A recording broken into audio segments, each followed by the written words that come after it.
안티오키아 교회의 선교 활동 제1차 선교 여행, 바르나바와 사울의 파견, 이것은 사도행전 13장 1절 이하에 나오는 내용입니다.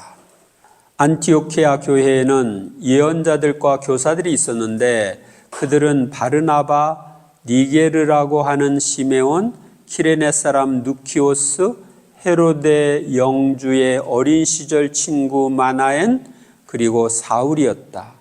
그들이 주님께 예배를 드리며 단식하고 있을 때 성령께서 이르셨다.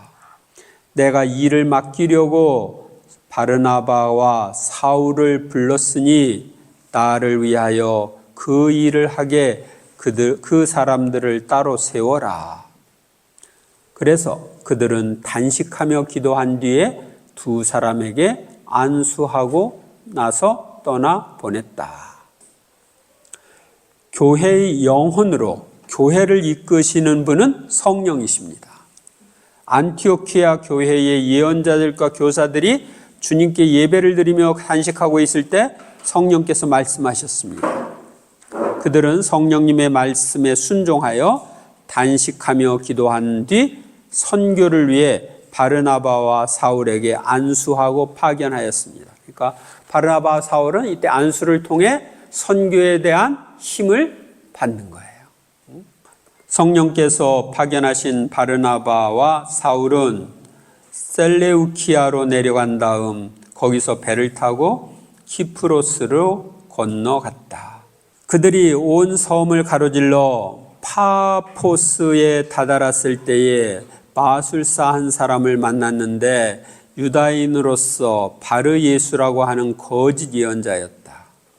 그는 슬기로운 사람인 세르기우스 바오로 총독의 수행원 가운데 하나였다.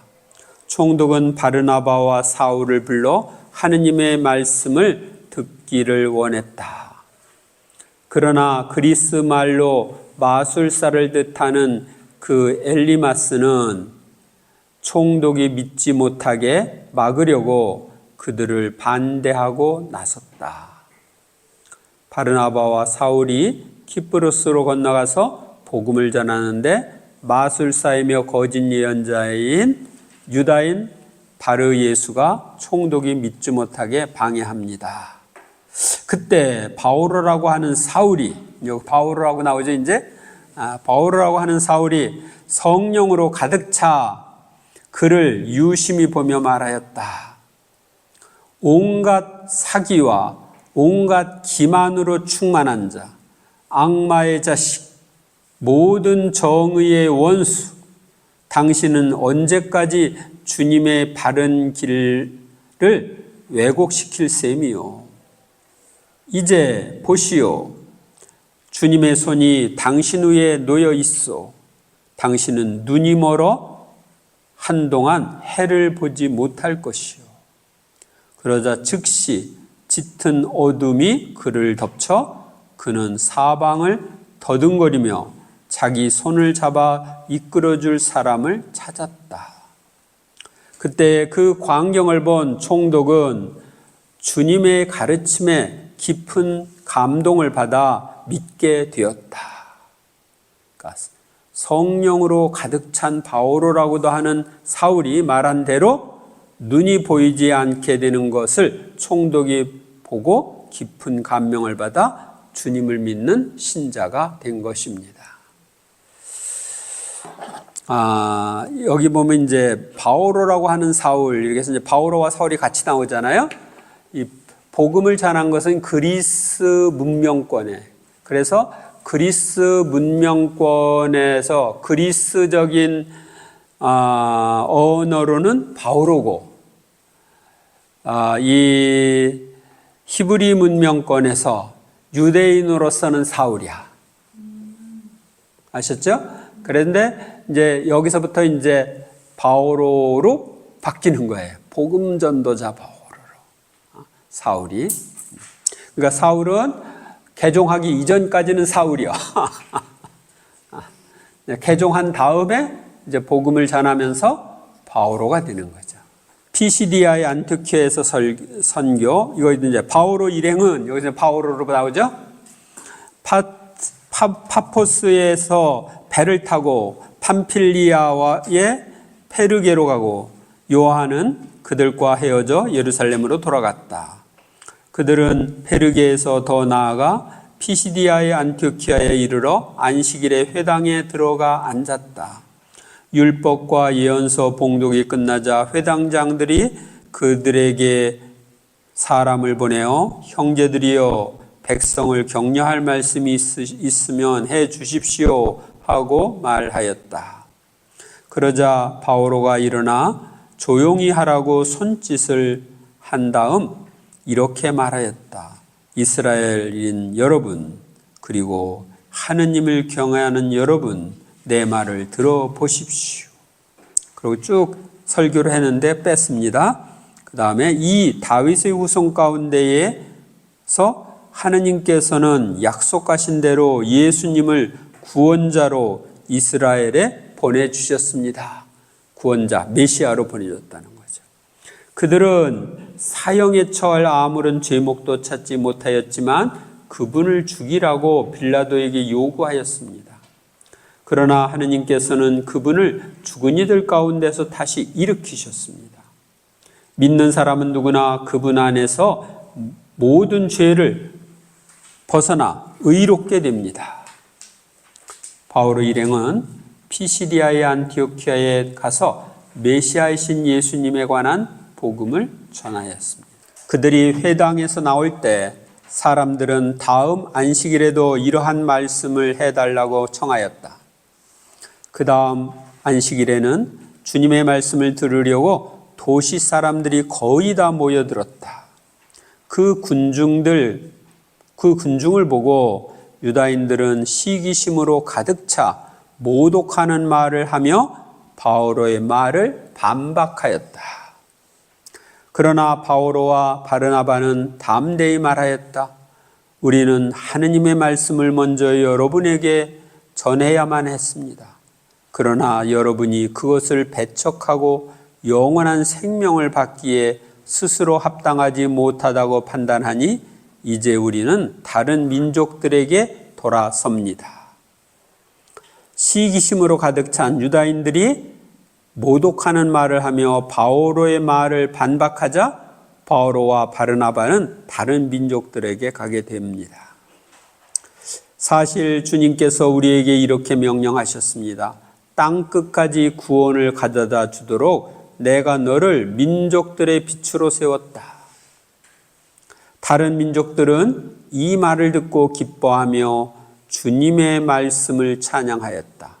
그리고 영원한 생명을 얻도록 정해진 사람들은 모두 믿게 되었다.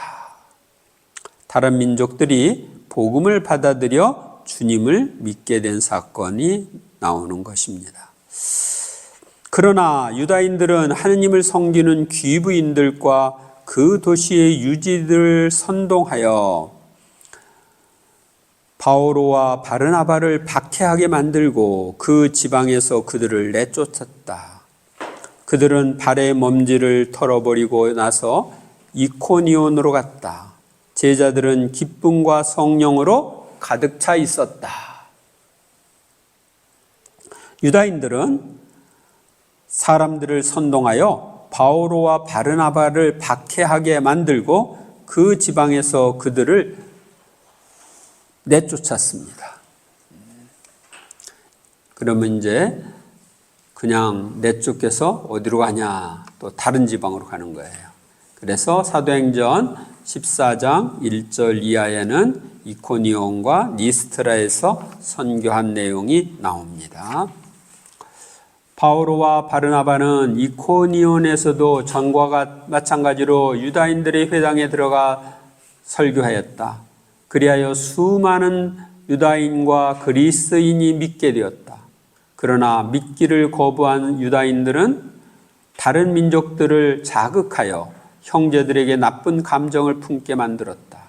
그래서 바오로와 바르나바는 그곳에 오랫동안 머물면서 주님을 의지하며 담대히 설교하였다. 주님께서는 그들의 손을 통하여 표징과 이적들이 일어나게 해주시어 당신 은총에 관한 그들의 말을 확인해 주셨다. 바오로와 바르나바는 이코니온에서도 전과 마찬가지로 유다인들의 회당에 들어가 설교를 하여 수많은 유다인들과 그리스도인이 믿게 되었습니다. 주님께서는 바르나바와 바오로 이 손을 통해서 표징과 이적들을 일어나게 해 주시어 당신 은총에 관한 그들의 말을 확인해 주셨습니다. 여러분들이 복음을 잘 전하고 싶죠?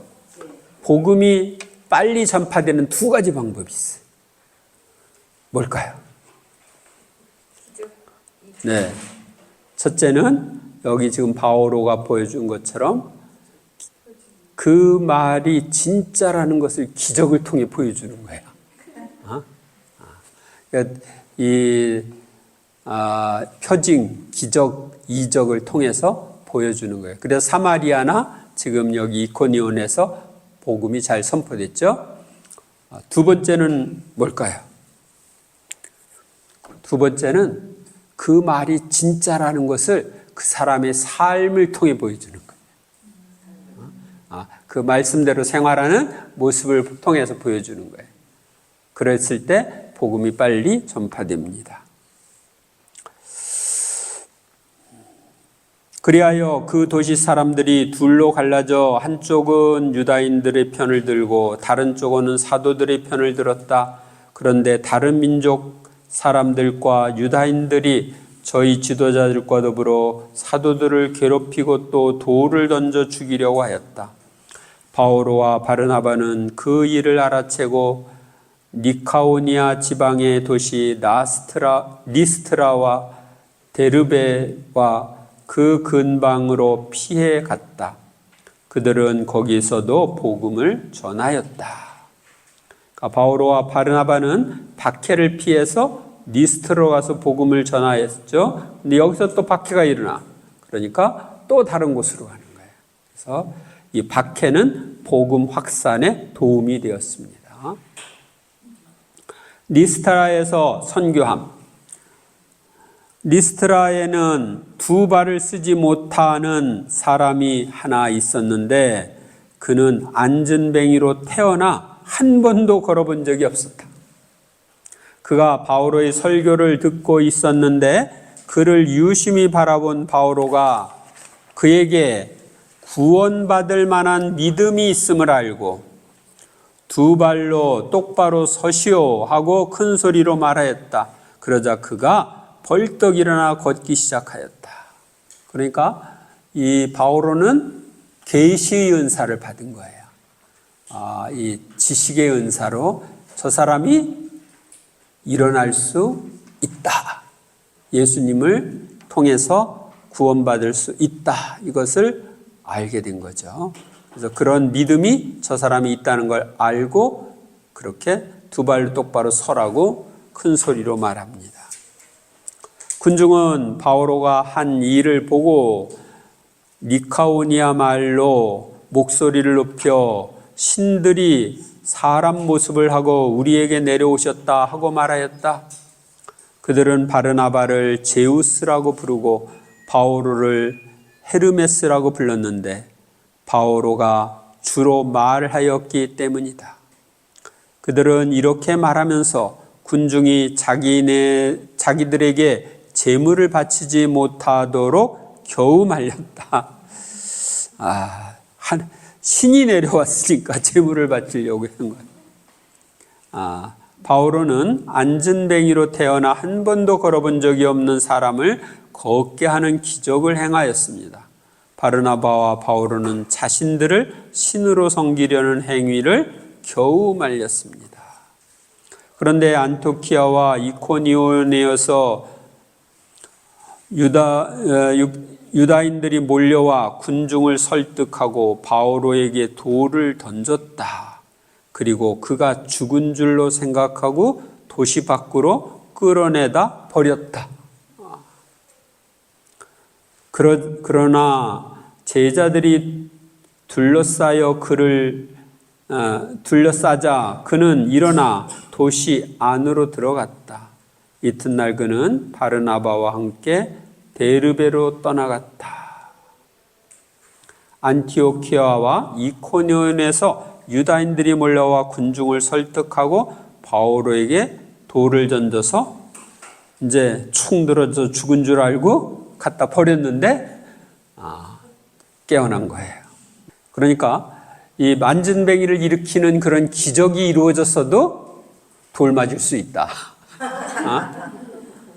아셨어요? 예수님이 온갖 좋은 일을 하셨지만 십자가에 못 박혀 돌아가셨죠. 제1차 선교여행 마무리. 바오로와 바르나바는 그 도시에서 복음을 전하고 수많은 사람을 제자로 삼은 다음 리스트라와 이코니온으로 갔다가 이어서 안티오키아로 돌아갔다. 그리고 교회마다 제자들을 위하여 원로들을 임명하고 단식하며 기도한 뒤에 그들이 믿게 된 주님께 그들을 의탁하였다. 단식하며 기도한다는 것 그만큼 간절한 것을 뜻하죠. 돌에 맞는 박해를 받은 후 찾아간 도시 데르베에서 수많은 사람을 제자로 삼은 다음 전에 복음을 전하였던 도시들을 방문했습니다. 그리고 교회마다 제자들을 위하여 원로들을 임명하였습니다. 거기에서 배를 타고 안티오키아로 갔다. 바로 그곳에서 그들은 선교 활동을 위하여 하느님의 은총에 맡겨졌었는데 이제 그들이 그 일을 완수하는 한 것이다.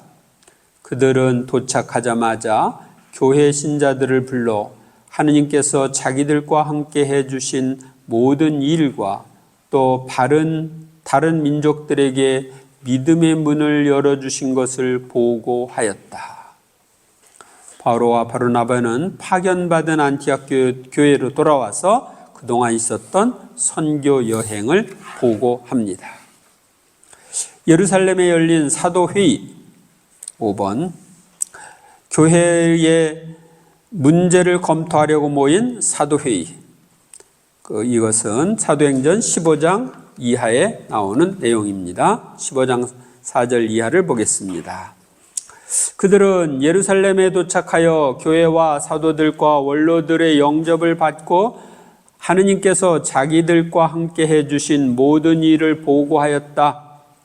그런데 바리사이파에 속하였다가 믿게 된 사람 몇이 나서서 그들에게 할례를 베풀고 또 모세의 율법을 지키라고 명령해야 합니다 하고 말하였다.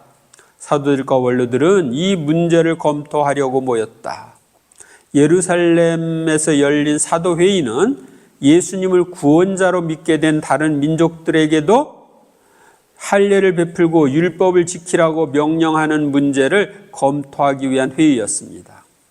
이 예루살렘 사도회의는 교회 공의회의 기원이라고 볼 수 있습니다. 첫 공의회다 이렇게 생각할 수 있습니다.